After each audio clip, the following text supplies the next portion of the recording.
នស៊ីដែរ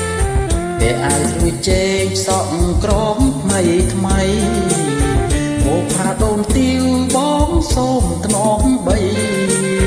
កូនដល់លើស្រីក្រុងបាត់ដំបងអូនពូនភ្នំខ្សាច់បងដែលកាច់ការ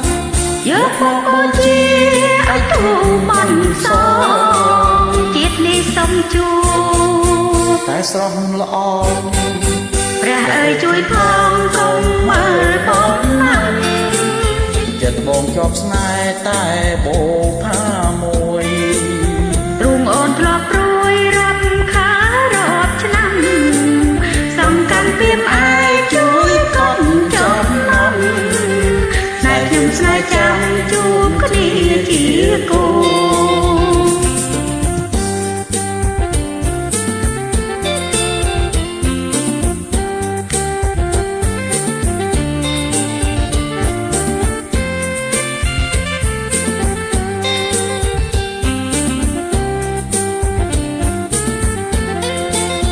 អំបុកស្រូវថ្មីស្រីសំរាំងទុកផ្លែឈើគ្រប់ពុកទុកយកទៅខ្ជុំបងចាំជួបអូនណាវត្តអាយភ្នំកន្លែងជួបជុំក្រោមដើមពោធិ៍ជ្រៃអូនជាអ្នកមានស្លៀកភៀនស៊ីដែរ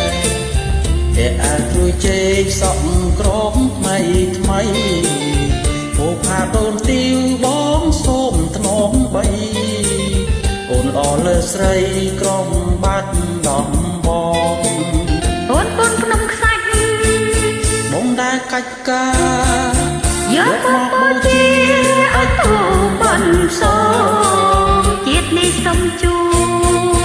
តែស្រស់ល្អព្រះអើយជួយផងកុំមើលបងណាស់បងជាប់ស្នេហ៍តែបោផាមួយទ្រូងអូនធ្លាប់ព្រួយរាប់ខារាប់ឆ្នាំសង្កាត់ពីមអាយជួយកុំចំណាំ